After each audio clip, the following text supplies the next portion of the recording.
Et on nous dit encore qu'un homme doit beaucoup épargner pour devenir riche. Et c'est là que je vais m'asseoir et finir. Aïe, aïe, aïe, le pasteur est revenu, le débordement est revenu. Oh Jésus. Proverbe 11, verset 24. Tel qui donne libéralement devient plus riche, et tel qui épargne à l'excès ne fait que s'appauvrir. Tel qui donne libéralement devient plus riche, et tel qui épargne à l'excès ne fait que s'appauvrir. Selon le monde, on nous dit, comme tu es le père de famille, tu as une grande charge, tu dois garder l'argent. Tu dois garder l'argent parce que tu dois payer le loyer, tu dois payer les études, tu dois nourrir. Mais tu viens auprès de Dieu. Il te dit que si tu épargnes à l'excès, tu vas t'appauvrir. Mais si tu donnes avec libéralité, tu vas devenir riche. Tu crois quoi? Qui croit qu'il faut épargner à l'excès? Qui croit qu'il faut donner? Qu'est-ce que tu vas donner aujourd'hui? Si tu crois qu'il faut donner. Et c'est là que je vais m'arrêter. Et ces derniers temps, je veux beaucoup enseigner à l'église sur le donner. Dieu m'a dit, tu dois enseigner sur le donner. Papa, tu gagnes 100 $ et tu dois donner 10 $ comme dîme. Est-ce que tu arrives à donner ça? Ou tu te dis, mais c'est déjà peu. C'est déjà peu. Et tu penses que si tu bouffes les 10, ça sera beaucoup. Et tu penses que si tu bouffes les 10 $ qu'il y a là, ça va résoudre tous tes problèmes?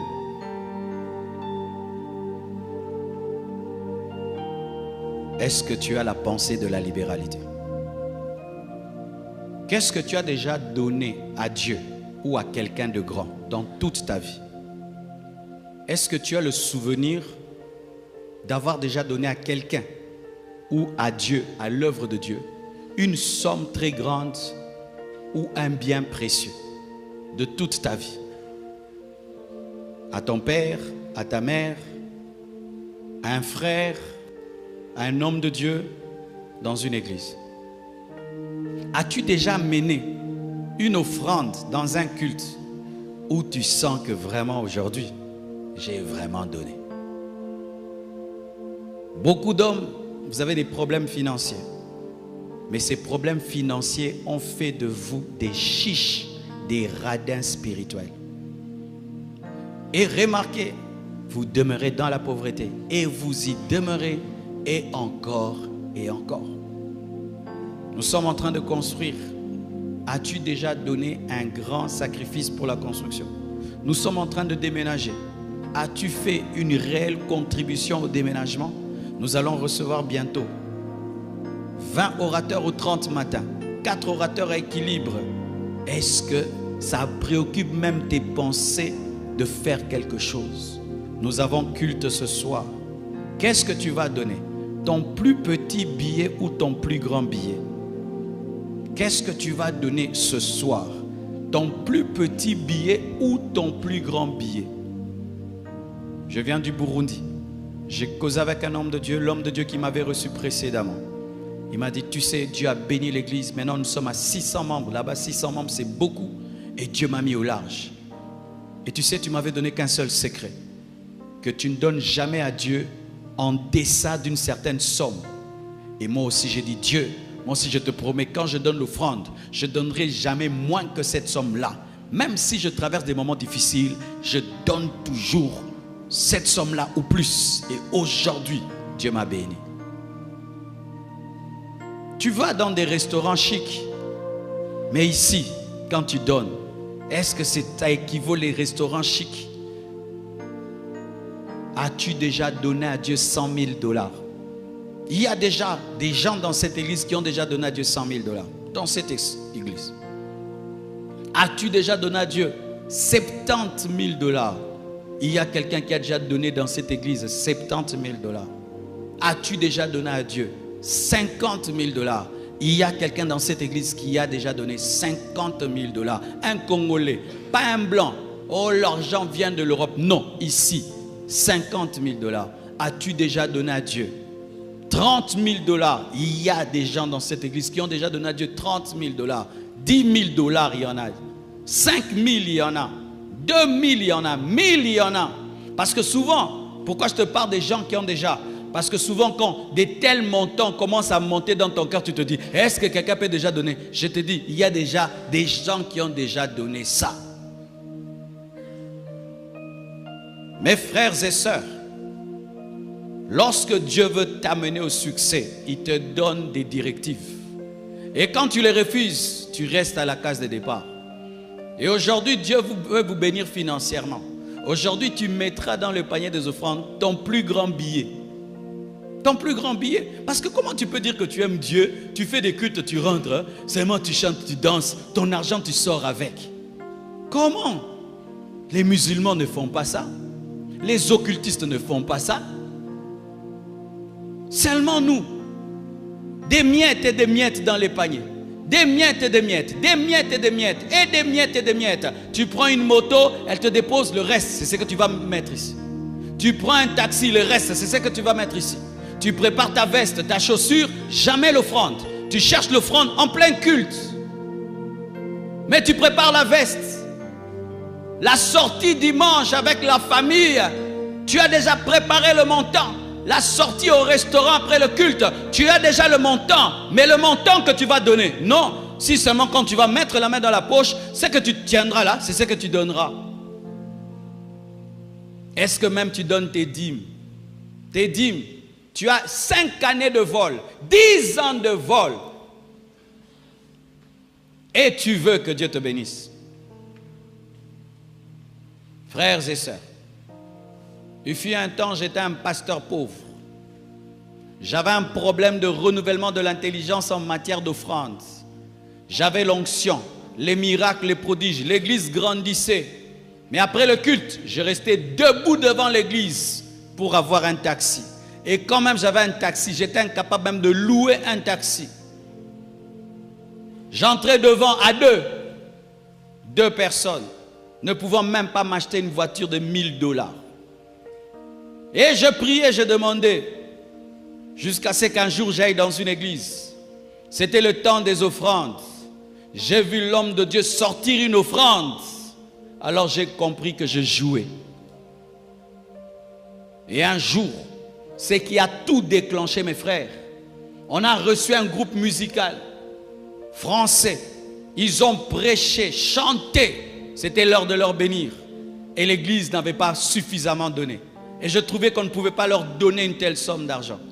L'Esprit me dira de donner tout ce que j'avais dans ma caisse, tout ce que j'avais dans ma maison, et de leur donner. Tu t'imagines, tu as des enfants, tu as une femme. Et j'en ai parlé à ma femme, elle a accepté. On a vidé tout ce qu'on avait. On a donné à ces hommes. Et ils ont prié pour nous, ils sont partis. Frère, des fois ta vie peut être bloquée, rien que par un manque de direction. Et une offrande peut ouvrir la direction.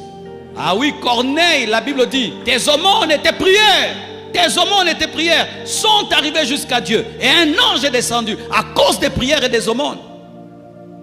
Et l'esprit me montre à ma femme d'ailleurs, qu'on était dans une maison, un salon, rempli de chocolat.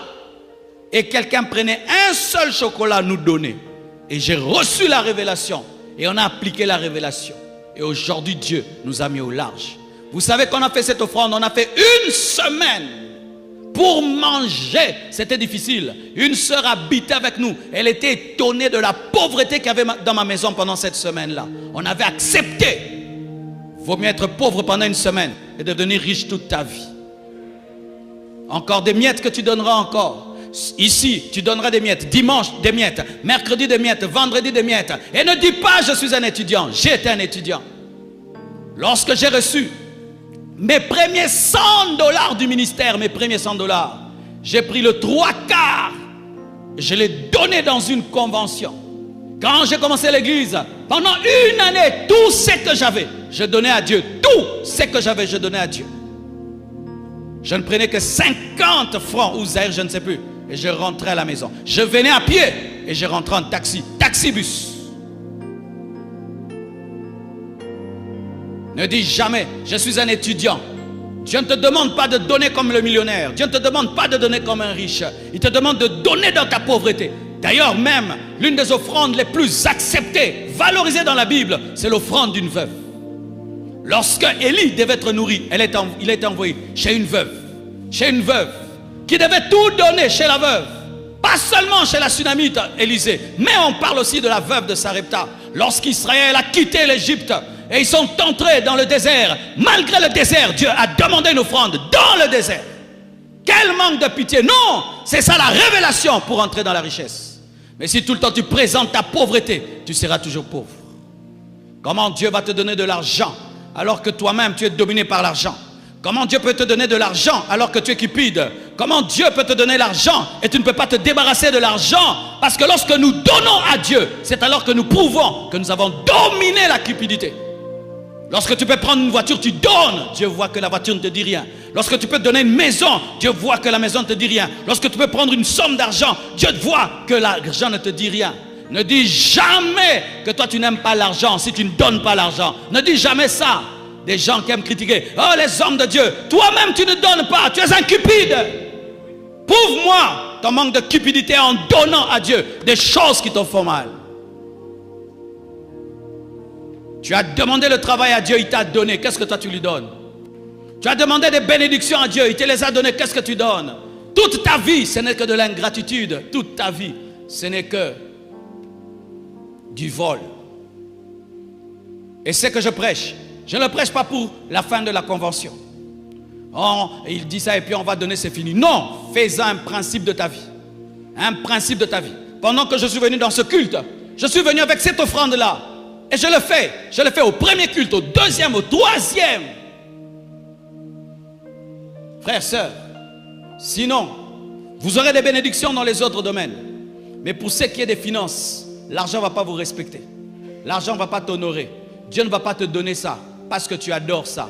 Tu adores ça. Dieu te demande 10 $. Tu n'arrives pas à donner. Et tu es même en colère pour 10 $. Maintenant, Dieu va te donner des millions. Il te dit, donne-moi le 10 $ que tu as là. Tu es fâché. Et puis tu veux que Dieu te donne 1000 $. Comment il peut te donner 1000 $? Comment il peut te donner 1000 $? Dieu te testera. Il te dit, donne-moi 10 $. Tu donnes. Ok. Il commence à te donner des 100 $. Et puis un jour, il dit, donne-moi 100 $. Tu donnes. Ok. Il commence à te donner 1000 $. Et puis un jour, il dit, donne-moi 1000 $. Tu donnes. Ah, ok. Il commence à te donner 5000 $. Il vient, donne-moi 5000. Tu donnes. Ah, il commence à te donner 10 000. C'est comme ça que les gens avancent dans la vie. Sinon, vous allez chanter, adorer. L'argent, ça va être un mystère dans vos vies. Vous allez commencer à taxer les autres. Il est occultiste, il est magicien.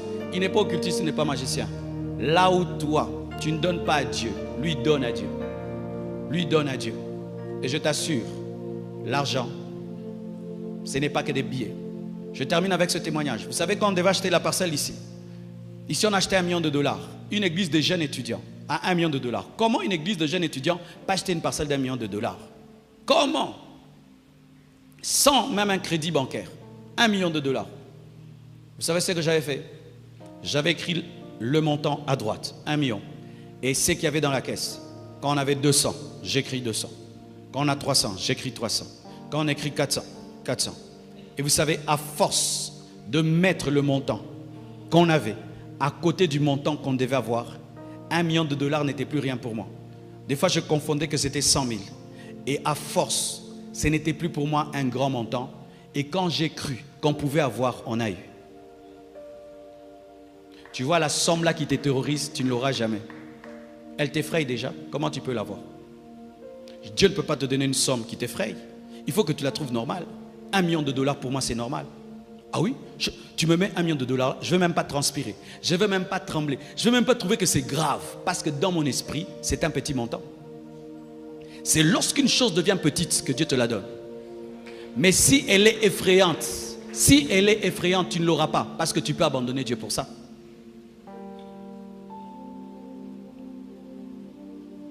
Arrêtez de donner à Dieu des choses que vous ne pouvez pas donner au pasteur.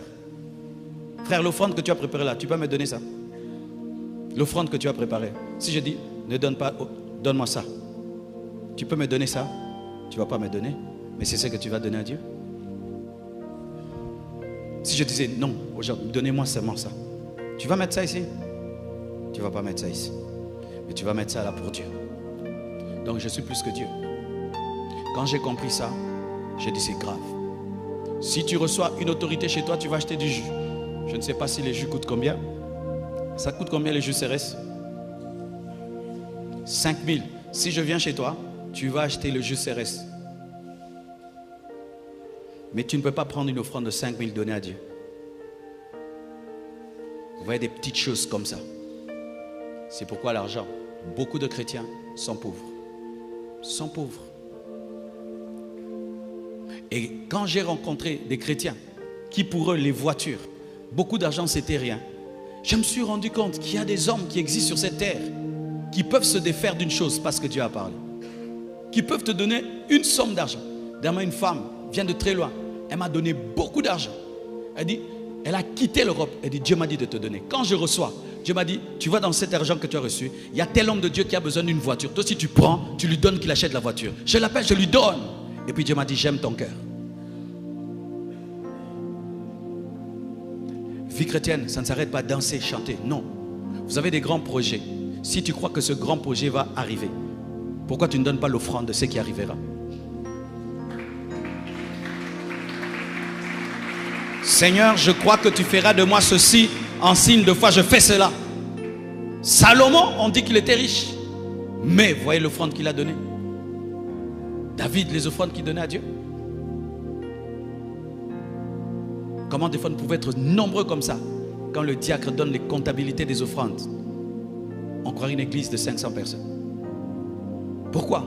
Parce que les gens laissent des miettes. Quand on compte l'argent derrière là-bas, il faut voir comment plein de 500 francs, plein de 500 francs, plein de 500 francs. Le temps des offrandes n'est plus un temps d'adoration. C'est devenu un temps de mépriser Dieu, d'offenser Dieu. Comment Dieu t'a béni comme il t'a béni? Tu donnes l'offrande comme un étudiant. Un étudiant donne même mieux que toi. Ta femme donne même l'argent plus que toi. Alors que c'est toi qui lui donnes l'argent, mais ta femme, elle donne à Dieu plus que toi.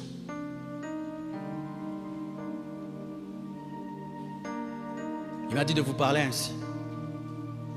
Parce que si vous ne brisez pas votre manière de réfléchir sur l'argent, alors vous n'entrerez pas dans le projet de bénédiction de richesse. On va nous apporter les paniers d'offrande. Aujourd'hui, j'aimerais que tu donnes comme jamais tu n'as donné.